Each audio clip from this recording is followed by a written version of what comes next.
Guys, कैसे हो तुम सब। आज की इस वीडियो में हम बात करने वाले हैं मिरेकल्स के बारे में। इसमें बात कर रहा हूँ यहाँ पे मिरेकल्स टेल्स ऑफ लेडीबग और कैट नवार की, जो मार्वल एच भी टेलीकास्ट हो रहा है उसका सीजन 1। आज की इस वीडियो में मैं तुम्हें मिरेकल्स के बारे में हर चीज़ बताऊंगा, छोटी से छोटी बात। मिरेकल्स ने एक बहुत अच्छा एनिमेशन शो है जो कुछ समय पहले तक डिज्नी चैनल पर भी टेलीकास्ट हो रहा था, और इसे सिर्फ मिरेकल्स लेडीबग भी कहा जाता है। ये एक शॉर्ट डॉक्यूमेंट्री वीडियो होने वाले मिरेकल्स लेडीबग के ऊपर। जो वीडियो पसंद आए तो लाइक जरूर कर देना, और साथ ही साथ हमारे चैनल को भी सब्सक्राइब कर देना और बेल आइकन भी दबा देना। इस तरह तुम्हें हर वीडियो की नोटिफिकेशन मिलती रहेगी। And now without wasting any more time, let's fire.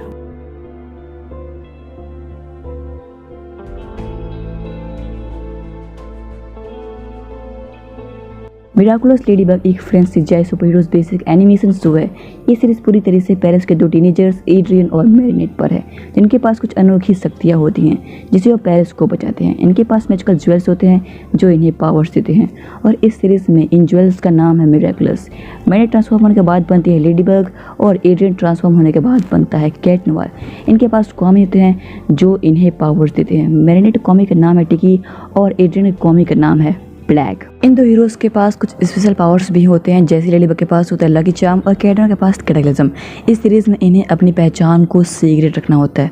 And इसमें हमें एक मिस्टीरियस विलेन भी बताया गया है जो कि हॉकमॉथ है, और इसके कॉमिक का नाम है नोरू। ये अपनी पावर से अकुमा को क्रिएट करते हैं। अकुमा नॉर्मल बटरफ्लाई ही होते हैं, लेकिन हॉकमॉथ इनमें डार्क पावर्स को डाल देता है, जिससे अगर कोई बहुत दुखी होगा तब वो उन पर हावी हो जाएगा और उन्हें कुछ पावर्स दे देगा, और इन्हीं से लेडीबग और कैट नवार बैटल करते हैं।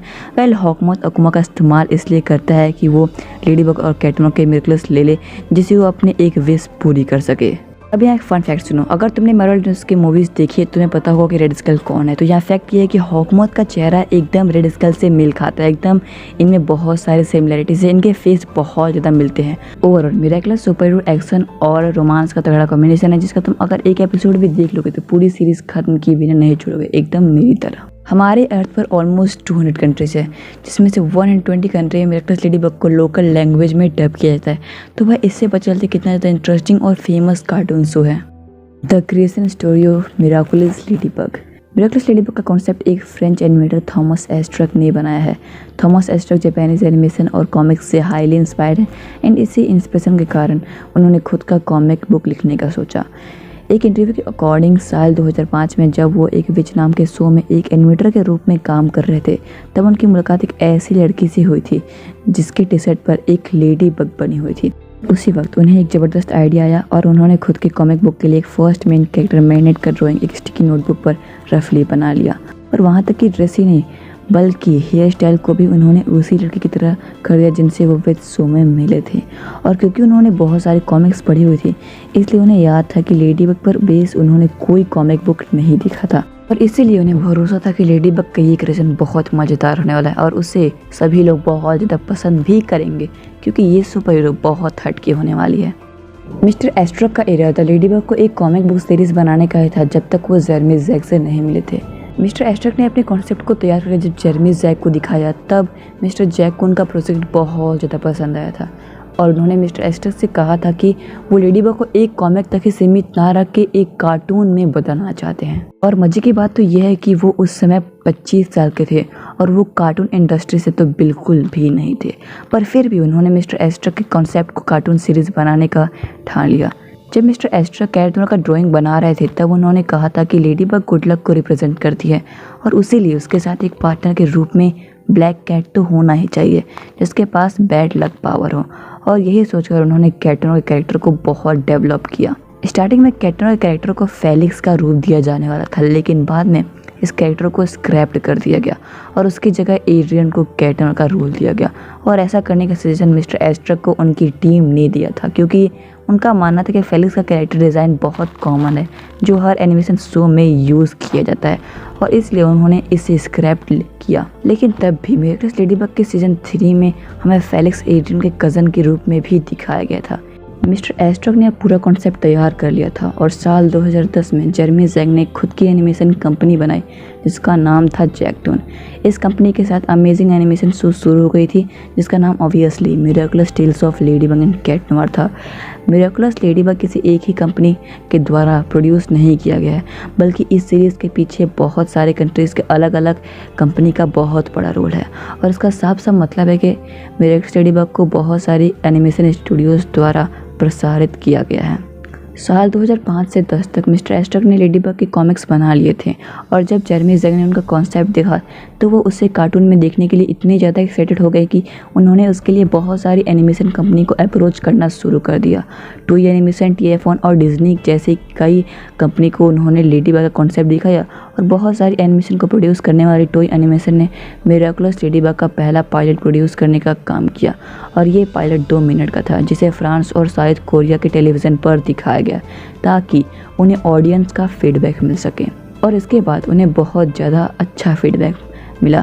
लेकिन मिस्टर एस्टर इस बात से परेशान थे कि इस एनिमेशन के साथ मिरेकुलस लेडीबग ज़्यादा मार्केटिंग नहीं कर सकता क्योंकि एनिमे स्टाइल बनी सीरीज़ को इंटरनेशनल मार्केट में सेल करना बहुत हार्ड था और उसी लिए उन्हें कुछ चेंजेस करने की ज़रूरत थी और कुछ टेक्निकल रीजंस की वजह से लाइक लेडीबग के ड्रेस का रेड और ब्लैक कलर कैरेक्टर के मूव करने के बाद स्टेबल ना रहना और एक अजीब सा इफेक्ट क्रिएट होना और उसी के साथ बहुत सारी प्रॉब्लम्स थी और इसीलिए उन्होंने मिरेकुलस लेडीबग को 2D में ना बनाकर 3D में बनाने का सोचा जिसे कंप्यूटर जनरेटेड इमेजनरी भी कहा जाता है, यानी शॉर्ट फॉर्म में CGI। अब यहाँ एक फन फैक्ट सुनो, मिरेकुलस के सीजन 3 में थॉमस एस्टर ने खुद को भी एनिमेट कर दिया था और वो उस एपिसोड में भी लेडीबग के डायरेक्टर ही बनते हैं और उसमें वो उसी 2D एनिमेशन का यूज़ करते हैं जो साउथ कोरिया और फ्रांस में फीडबैक के लिए दिखाया गया था। साल 2012 में जैक्टून, स्मैग एनिमेशन और मेथड एनिमेशन ने अनाउंस किया कि वो 2012 से 2017 तक 70 करोड़ रुपए मिरेकुलस लेडीबग का 3D प्रोजेक्ट पर लगाएंगे और इस तरह मिरेकुलस लेडीबग 2D से 3D में बनाया जाने लगा जिसमें और भी कई एनिमेशन स्टूडियोज़ ने कमीशन बेस्ड एनिमेशन बनाने का काम किया लाइक फ्रांस से PGS एनिमेशन, इंडिया से DQ एंटरटेनमेंट और असेंबलीज एंटरटेनमेंट एटसेट्रा। बाकी 3 मेन प्रोडक्शन कंपनी में जैक्टून, मेथड एनिमेशन और टॉय एनिमेशन शामिल है। और जब लेडीबग को 3D में बनाया जा रहा था तब मिस्टर एस्टर ने सोचा था कि वो लेडीबग को अब येलो बनाएंगे, लेकिन बाद में उन्होंने इस आइडिया को ड्रॉप कर दिया। मिरेकुलस लेडीबग एक जापानीज एनिमे माहो सोजो यानी द मैजिकल गर्ल चोहरा पर बेस है, लेकिन की ट्रांसफॉर्मेशन स्कूल में पढ़ने वाले हीरो सभी हीरोज का मिलकर एक साथ विलेन से लड़ना means miraculous ladybug highly inspired by the seller moon. इसमें एक 14 साल की लड़की होती है जिसका नाम उसागी सुकीनो होता है और बाद में उसे कुछ स्ट्रॉन्ग पावर्स मिलती हैं जिससे वो अर्थ को विलेन से बचाती है, same like miraculous ladybug. Miraculous ladybug 1 सितंबर 2015 में फ्रांस के टीवी चैनल TF1 पर सबसे पहले दिखाया गया था और क्योंकि स्मैग एनिमेशन साउथ कोरिया की कंपनी थी और 3 मेन कंपनी में से एक, इसलिए साल 2015 में मिरेकुलस लेडीबग को साउथ कोरिया में भी रिलीज़ कर दिया गया और बाकी 118 कंट्रीज़ में धीरे धीरे रिलीज़ किया जाने लगा।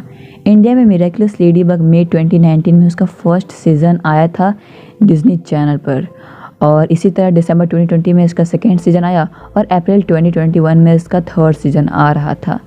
मिरेकुलस लेडीबग डिज्नी, मार और HQ और हंगामा कहीं पर भी दिखाया जा सकता है मॉर्निंग में 12:30 बजे तक।